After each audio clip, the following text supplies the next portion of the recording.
Olá, bom dia a todos e todas que nos assistem nesta manhã de domingo.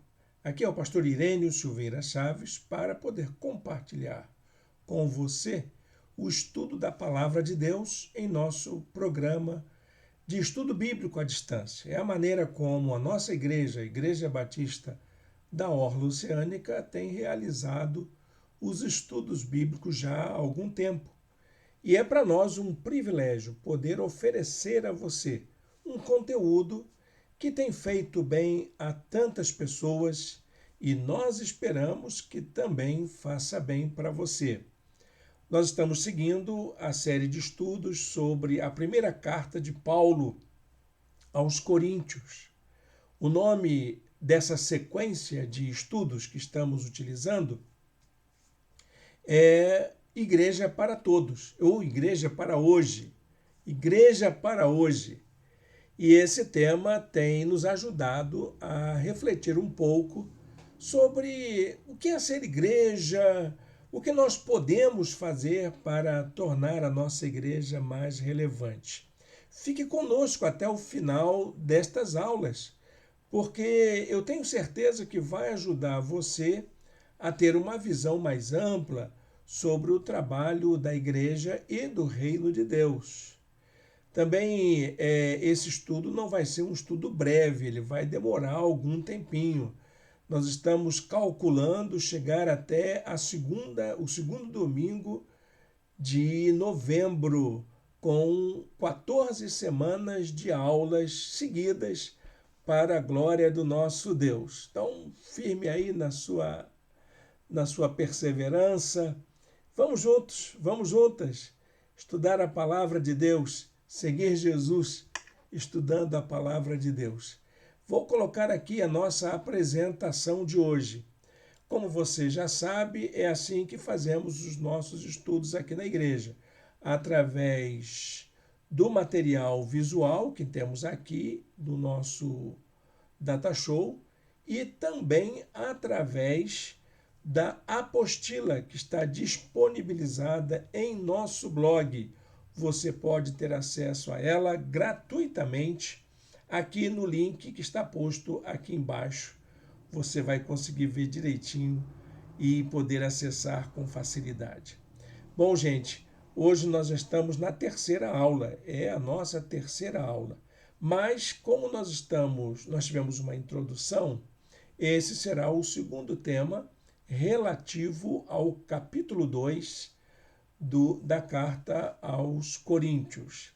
Vamos fazer então um levantamento do que se trata este assunto, de como a gente pode fazer essa busca. O texto que nós escolhemos, né, o tema que vai tratar desse assunto é a respeito da composição da igreja. A igreja é realmente um aglomerado de pessoas. Ela é uma sociedade. Ela é uma organização formada por pessoas. Por isso, o tema da aula de hoje é pessoas, o componente básico da igreja. É para isso que somos igreja, porque fomos um dia chamados por Jesus para segui-lo e, uma vez o seguindo, nós pudéssemos nos constituir como seu corpo.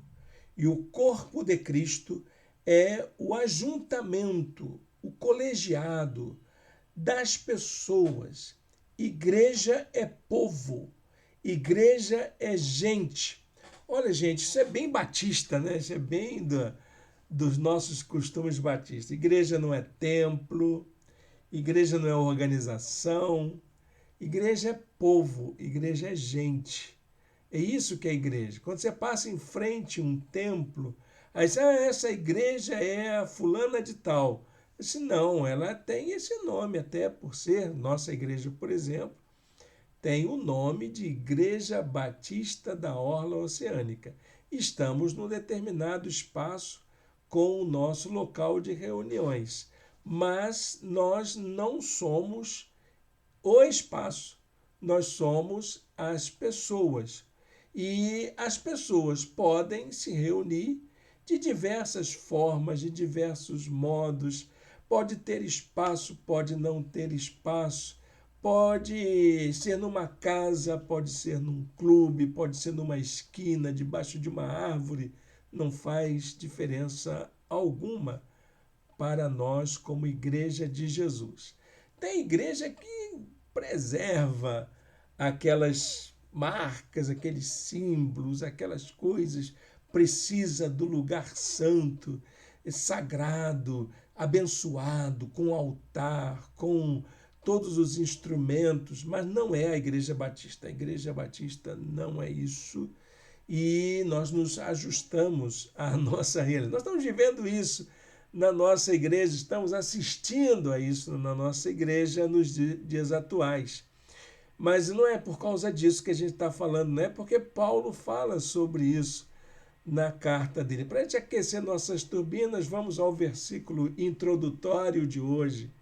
Quem conheceu a mente do Senhor para que possa instruí-lo? Nós, porém, temos a mente de Cristo. Ele está falando de um tipo de pessoa que tem um tipo de mentalidade. Não é qualquer pessoa que faz parte da igreja, mas pessoas que têm uma consciência, uma certa mentalidade a respeito da pessoa de Jesus Cristo, no seu relacionamento com Deus. E é por isso que ele fala das pessoas que têm a mente de Cristo. Esse texto é muito importante para nós compreendermos o que o apóstolo Paulo quer falar sobre as pessoas que compõem a Igreja de Jesus no mundo. E isso é muito importante para nós nestes dias. Então, anota aí para você não esquecer, se você não tem a apostila, se você tem material de estudo próprio, anota na sua Bíblia. Igreja é feita de gente, não de coisas.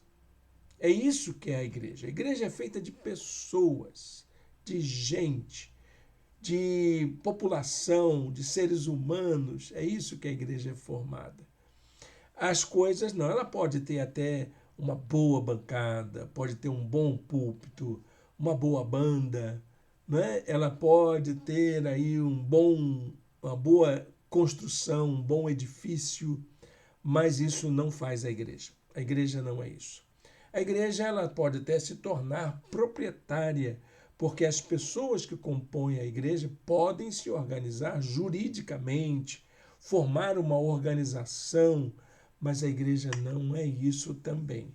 A igreja é o ajuntamento das pessoas. A igreja ela tem uma organicidade, ela tem uma vida orgânica que se baseia na relação entre as pessoas. Então, gente, para a gente ampliar essa frase simplista de que a igreja é feita de gente, vamos ampliar um pouco e dizer o que são essas pessoas, o que elas fazem, o que as motivam para estar juntas.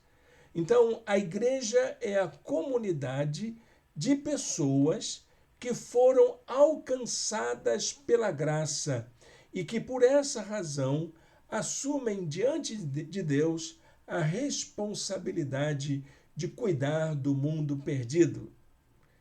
Isso é a igreja. Essa definição ela está muito próxima dos pensadores batistas do século XIX.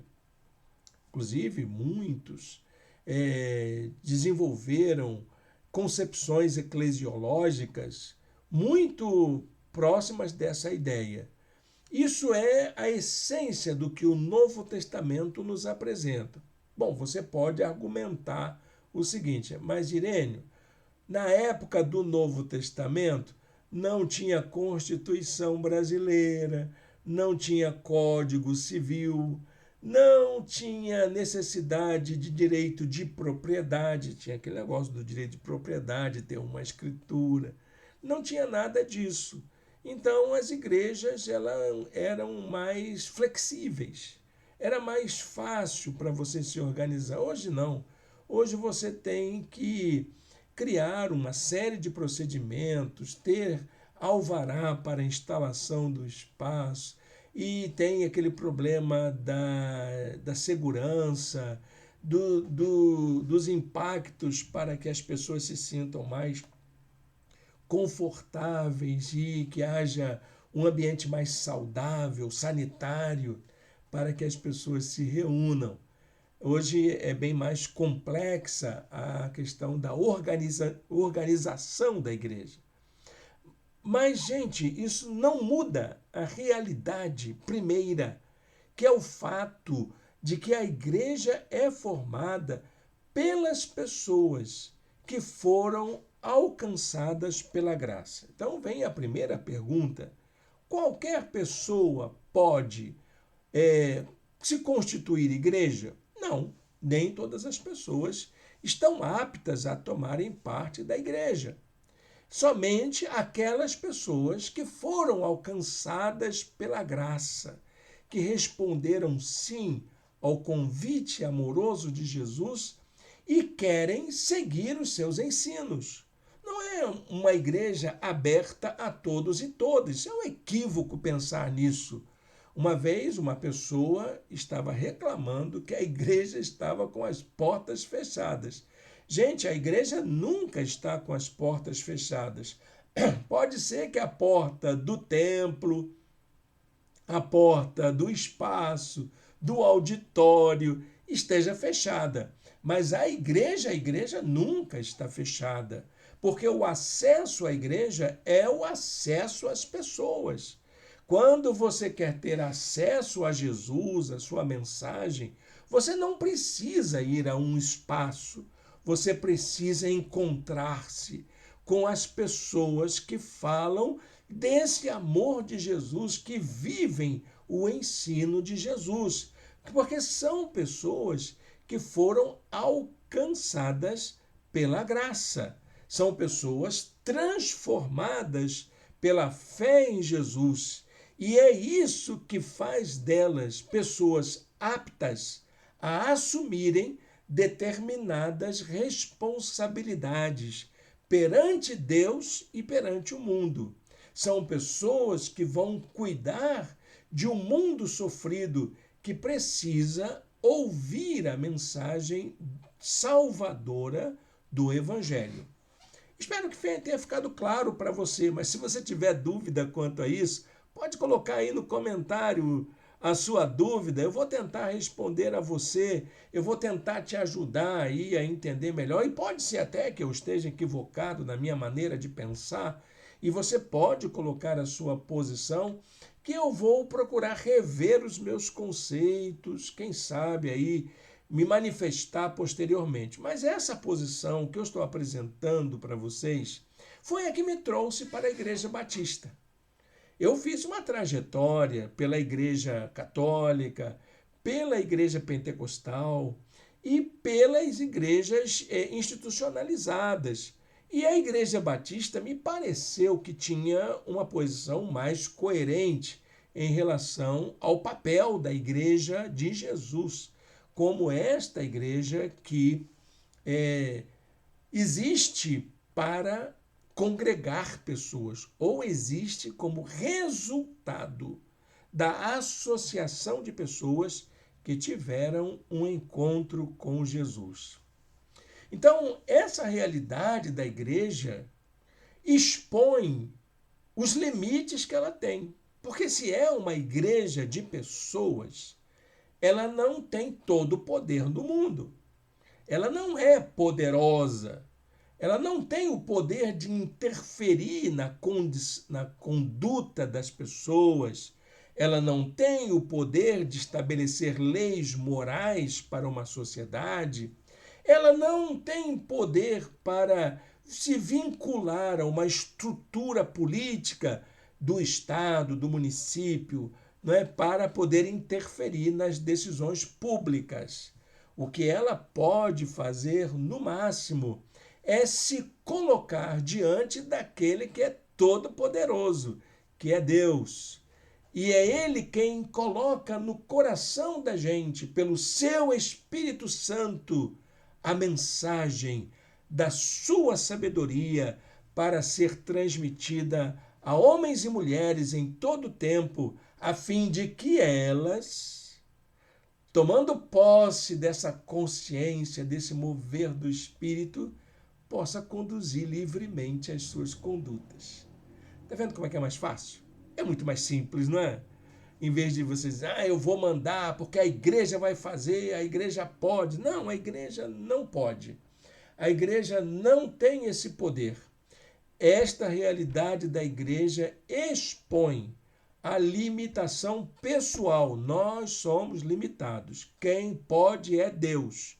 Quem transforma a sociedade é Deus. Quem move os corações é Deus. Quem converte as pessoas é o Espírito Santo de Deus.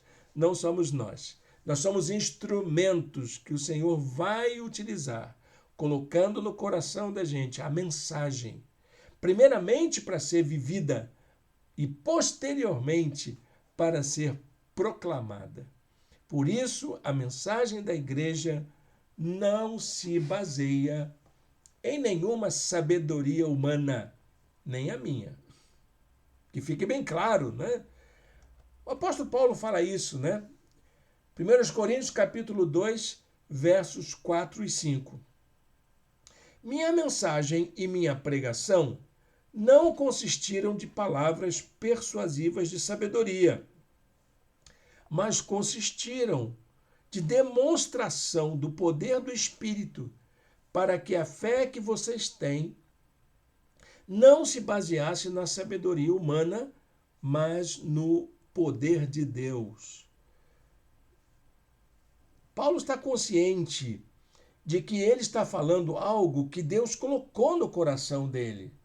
E esta afirmação que ele colocou no coração dele é a sabedoria de Deus necessária para que as pessoas se esclareçam, tomem consciência e possam orientar as suas vidas. Como igreja de Jesus, é isso que vai ajudar aquele conjunto das pessoas que convivem, que estão em comunhão, que caminham juntas, vão poder tomar decisões para o bem de todos, para o bem comum, para o bem da própria comunidade, para o bem da sociedade e também, claro, para o bem da humanidade. Quais são as relações entre as pessoas que fazem parte da igreja? Bom, existem várias relações. E elas sempre são regidas por princípios. E esses princípios são elencados pelo apóstolo Paulo. Tem o princípio da sabedoria humana, que é o discernimento, o entendimento. Nós não estamos aqui para repetir modelos, repetir fórmulas, mas para interpretar, para compreender, para a gente aprender coisas novas. Ninguém sabe tudo. Nós não somos obedientes cegos. Somos pessoas capazes de desenvolver o entendimento humano. Então, só que essa sabedoria humana, ela é sempre temporal. E por ela ser humana, ela também pode ser questionada. Viu, gente?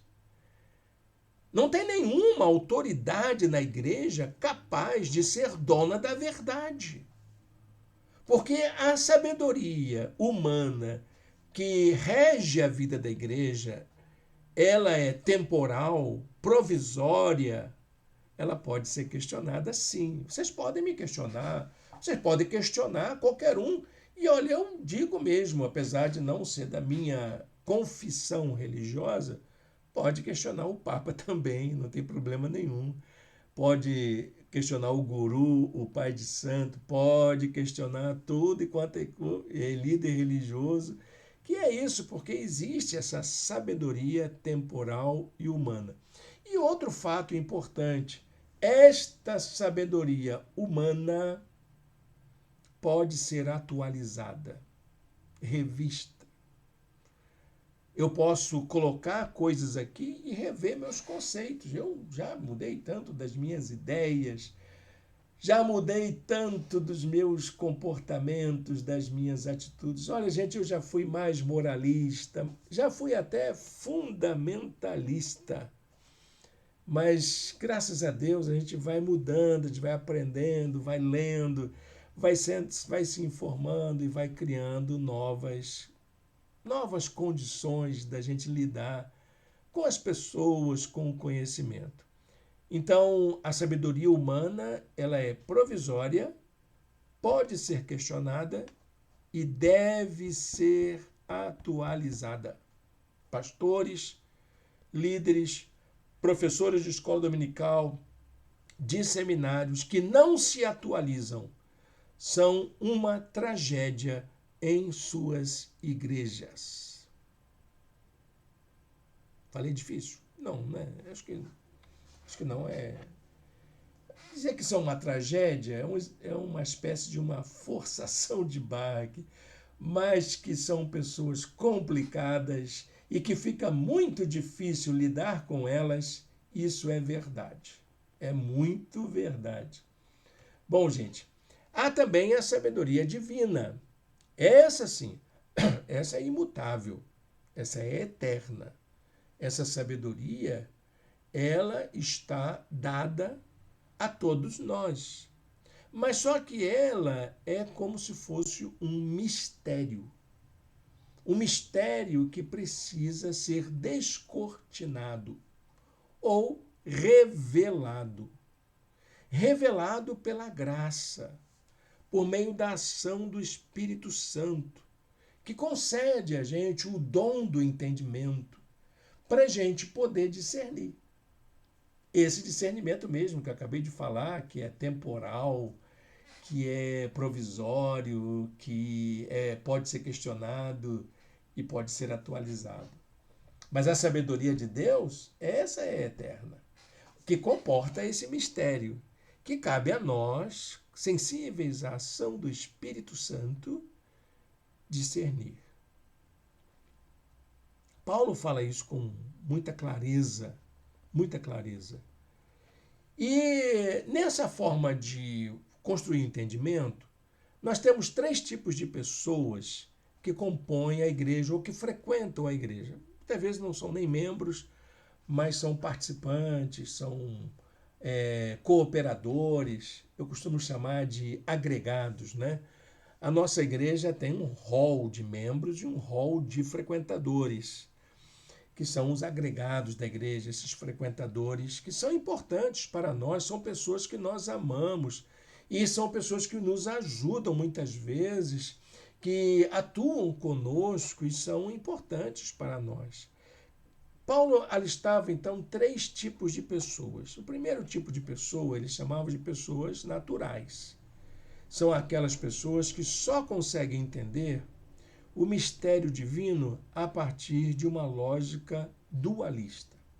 Sabe o que é uma lógica dualista? É essa relação entre corpo e alma, como se a gente tivesse um corpo presente e uma alma distante. Ou então a relação entre carne e espírito. Ou então uma relação entre mundo e céu. E essa relação dualista, claro que nós podemos falar dessas realidades em 2 esferas, mas essas esferas não são estanques, não são distantes. Você não está fazendo alguma coisa aqui para poder só curtir lá no céu. Não, você já vive aqui, já tem uma antecipação do Espírito de Deus para nós. Mas existem essas pessoas que se regem por essa consciência natural de que existe aqui, a vida é para o aqui e agora, e que o amanhã é lá para o amanhã mesmo, deixa lá para a eternidade, depois que eu morrer, ou quando Jesus voltar, a gente aproveita. São pessoas que só conseguem entender dessa maneira, são as pessoas naturais. Muitos são membros de igreja, muitos são cristãos, mas que pensam dessa forma naturalista. Existem as pessoas espirituais, que são aquelas que conseguem ter esse discernimento de que toda a ação de Deus compõe uma integralidade da vida. São como pessoas que conseguem perceber o mistério divino inserido na história, nos acontecimentos, nas relações, nos processos de vida. São pessoas de uma espiritualidade que sabem ouvir Deus no meio do seu cotidiano. Pessoas espirituais. E existem as pessoas carnais. Quem são os carnais? São aqueles que são orientados pelos seus desejos, pelos interesses egoístas, embora até conheçam o Evangelho. Tais atitudes são chamadas de infantis. Então, nós temos na igreja pessoas que são naturais, pessoas que são espirituais, e temos na igreja também pessoas que são carnais. Entre esses, podem ter os que são membros da igreja e os que não são membros da igreja. Os frequentadores da igreja, os amigos do evangelho, como nós compreendemos muitas vezes. E aí, quem é você na igreja? Você é uma pessoa mais natural, mais espiritual ou mais carnal? Isso é muito importante definir, porque a igreja ela precisa de pessoas que sejam capazes de desenvolver a sua espiritualidade, que sejam capazes de discernir a orientação do Espírito de Deus na vida da igreja. Então, a igreja precisa de pessoas espirituais, mas ela não pode desprezar nem descartar as pessoas que eventualmente sejam naturais ou carnais. Porque quem vai transformar o coração dessas pessoas é o Espírito de Deus. Então, o que distingue essas pessoas é a capacidade de perceber os propósitos divinos para a vida humana. Como que ele se dá? De que maneira ele acontece? Como que a gente pode fazer uso deles para as nossas relações? Então, meus amados irmãos, minhas amadas irmãs, precisamos ser mais sensíveis à voz do Espírito Santo de Deus. Esse é o nosso exercício. Não importa quem você seja, se você é uma pessoa mais tendente ao natural, olha, eu recomendo que você se sensibilize à voz do Espírito Santo. Se você é uma pessoa mais carnal, eu espero que você possa abrir espaço na sua vida para a ação do Espírito Santo. E se você já é uma pessoa espiritual, eu convido você a se tornar mais espiritual. Somente pessoas sensíveis à voz do Espírito Santo são capazes de perceber os propósitos divinos na igreja. Isso não é um privilégio de quem é espiritual, não. É o Espírito Santo. Às vezes ele pode até usar pessoas que são mais carnais para determinados propósitos na igreja. Mas como seria bom se tivéssemos um número cada vez maior de pessoas sensíveis à voz do Espírito Santo. Paulo diz assim: quem não tem o Espírito, Espírito com E maiúsculo, Espírito Santo, não aceita as coisas que vêm do Espírito de Deus, pois lhe são loucura, e não é capaz de entendê-las, porque elas são discernidas espiritualmente. Mas quem é espiritual discerne todas as coisas, e ele mesmo por ninguém é discernido. Veja que Paulo está dizendo que só o fato de você ser uma pessoa espiritual, isso não lhe dá um poder sobrenatural. demanda de você também um exercício de discernimento. Porque você tem um dom, uma habilidade, um privilégio concedido por Deus de entender, mas precisa fazer esse exercício de sensibilidade à voz do Espírito Santo. Uma das consequências desta diversidade de pessoas na igreja é a dificuldade da gente lidar com o tema da unidade. A falta de unidade da igreja é resultado direto dessa insensibilidade das pessoas quanto à orientação do Espírito Santo. Então, pessoas naturais, pessoas espirituais e pessoas carnais vão poder aí buscar entendimento, a fim de que possam chegar a um consenso, a uma unidade. Mas isso, gente, é preciso muita sensibilidade para ouvir a direção do Espírito Santo para a igreja. Existem algumas metáforas que Paulo utiliza para identificar a igreja. São as identidades dessa igreja, que é formada de pessoas. E essas pessoas com características diversas, diversos entendimentos, diversas maneiras de pensar. Havia um diácono, quando eu era seminarista, que dizia que na igreja há tantas ideias quanto cabeças. Cada cabeça, uma sentença. Se sua igreja é uma igreja grande, de 1.000, 2.000, 20.000 membros, olha, meu irmão, minha irmã, são 20.000 ideias diferentes. Todas tendo que procurar essa unidade, essa identidade.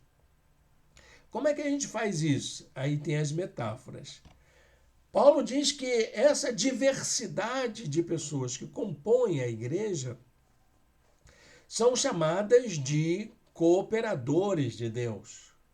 Somos chamados a tomar parte do projeto divino, do jeito que somos, do jeito que entendemos, do jeito que pensamos, para restaurar esse mundo perdido. A segunda metáfora é a metáfora da lavoura. Nós também somos o espaço. Lavoura é isso, né? Aquele território que vai ser trabalhado, a terra revolvida, vai receber a semente e vai germinar e dar frutos.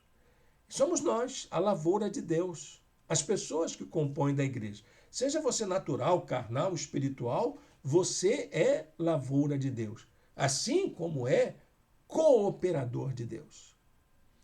Precisamos nos apresentar disponíveis para sermos preparados para servir aos propósitos divinos.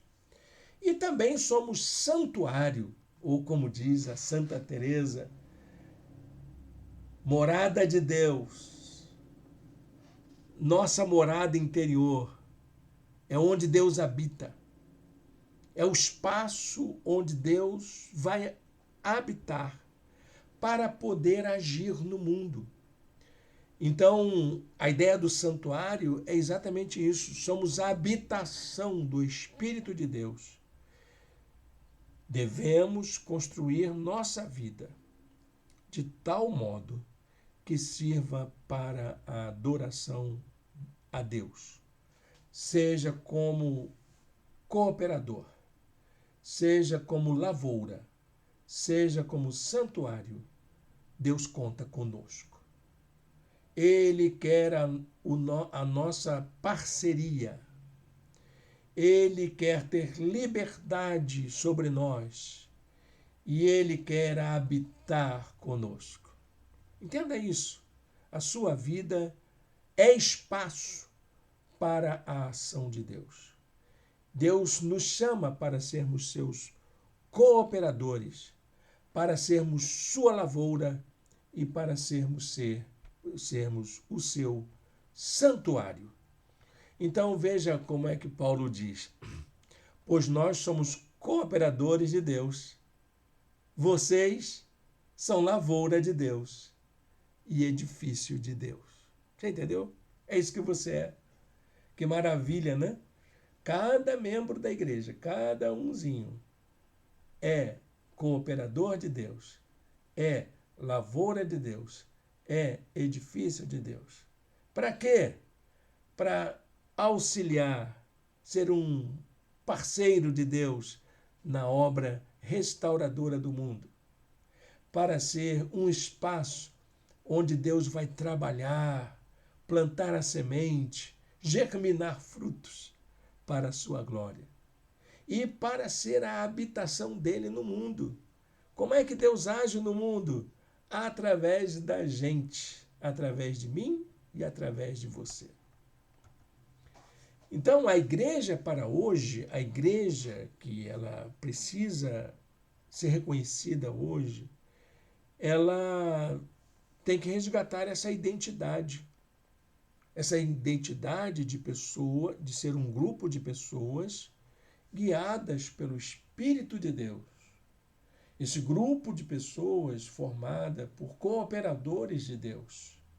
Esse grupo de pessoas onde Deus tem autoridade para trabalhar. Esse grupo de pessoas onde Deus habita. Será que somos assim como igreja? Você permite que isso aconteça na sua vida, meu irmão, minha irmã?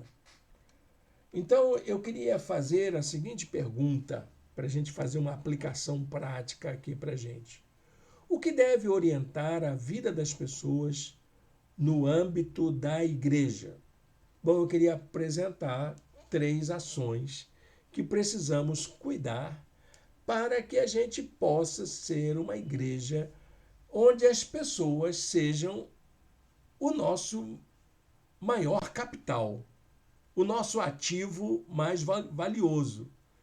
Não aquilo que a sua igreja tem em termos de propriedade, conta bancária, instrumentos, equipamentos. Não, as pessoas. Esse é o nosso maior ativo. Esse é o nosso maior capital. É isso que faz a igreja.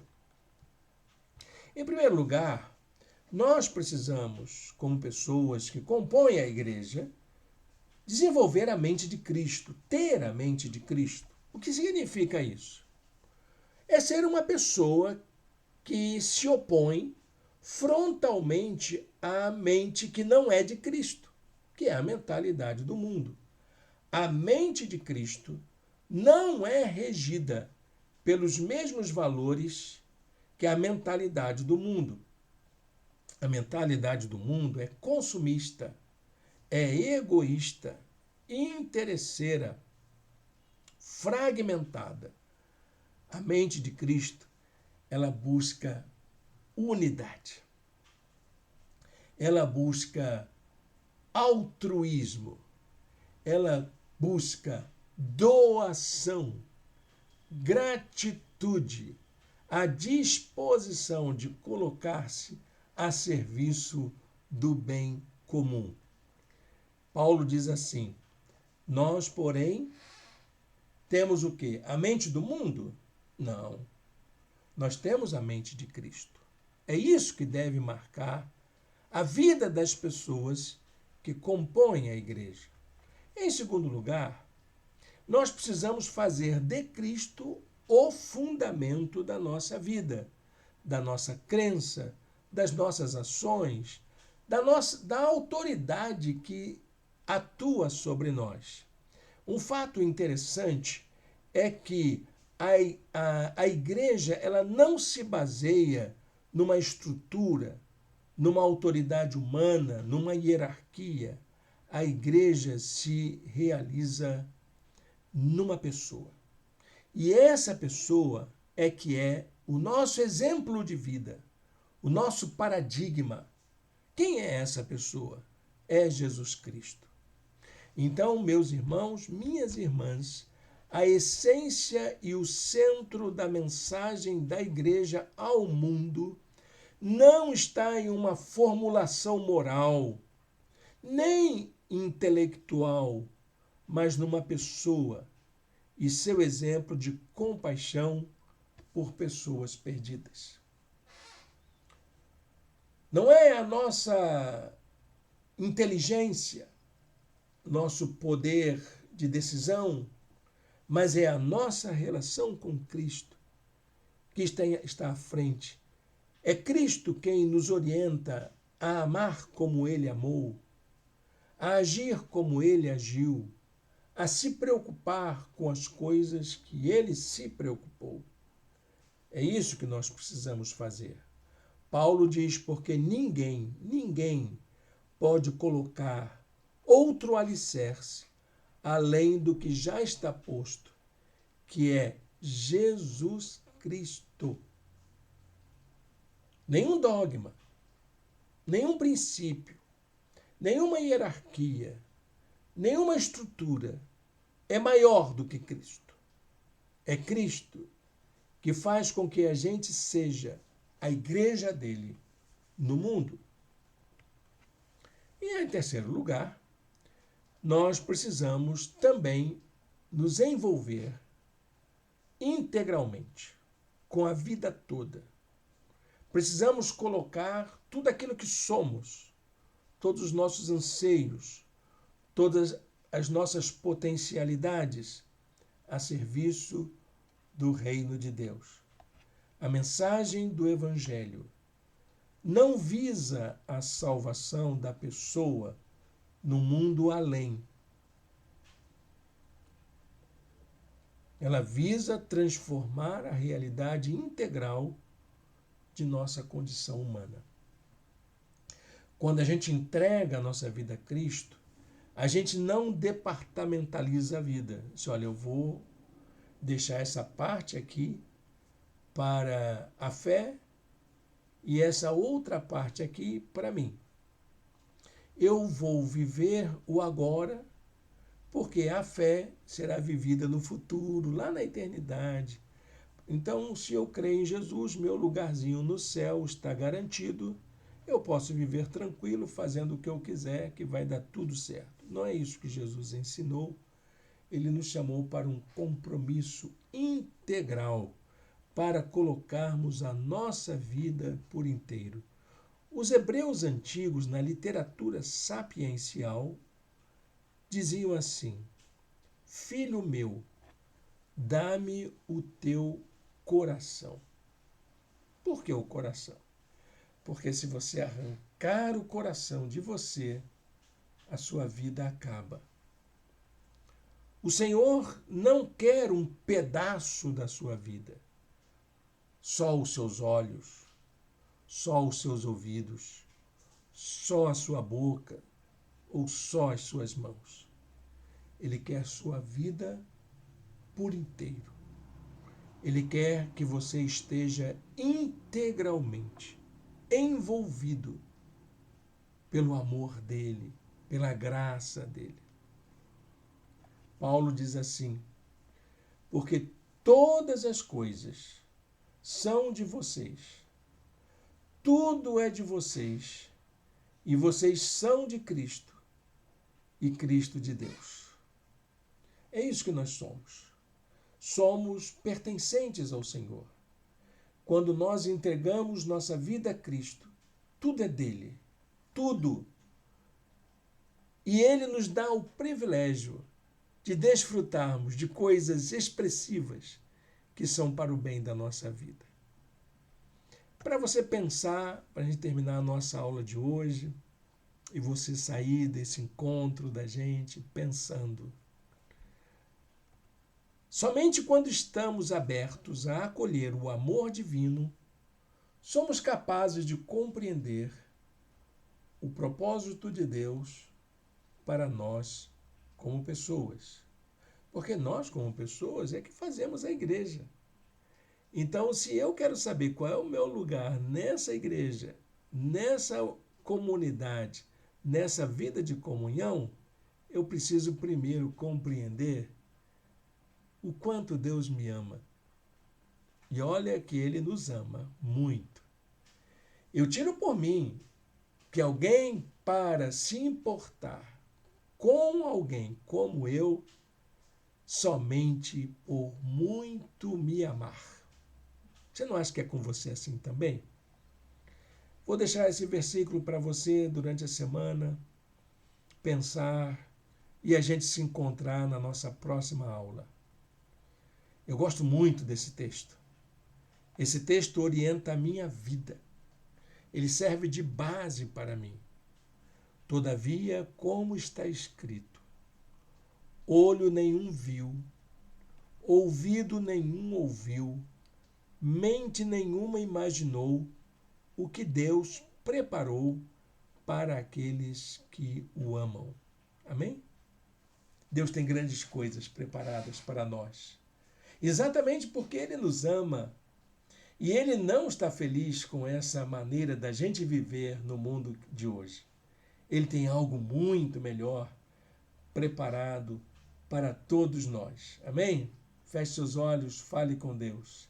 Nós vamos orar ao Senhor neste momento e eu convido você a colocar a sua vida diante do Senhor. Santo Deus, eterno Pai, muito obrigado por esta manhã, da gente poder ouvir tua voz, a gente poder falar contigo e também, ó Deus, estarmos em comunhão com os nossos irmãos e irmãs. Muito obrigado pela tua palavra, Senhor, que nos inspira, que nos chama a fazermos parte do teu corpo, a nos constituirmos como tua igreja no mundo. Fortalece, ó Deus, a nossa comunhão, em nome de Jesus. Amém e amém. Amém, meus irmãos, minhas irmãs. Estamos chegando ao final da nossa aula de hoje e eu quero deixar o convite para você estar conosco logo mais às 18h30, ali na rua Dr. Paulo César, número 150, no bairro de Icaraí, onde se reúne um dos ministérios da nossa igreja, a Comunidade Batista de Icaraí. Estaremos ali encerrando a série de mensagens que se chama Identidade. Quem é você diante dos desafios da vida? Eu quero lembrar a você que você é mais. Você é muito mais por causa do cuidado de Deus sobre você. Então venha meditar conosco, venha estar conosco celebrando. Vai ter um cafezinho maravilhoso esperando a gente, que é uma marca de identidade da nossa igreja. Agradeço a sua companhia. Deus o abençoe, Deus a abençoe ricamente.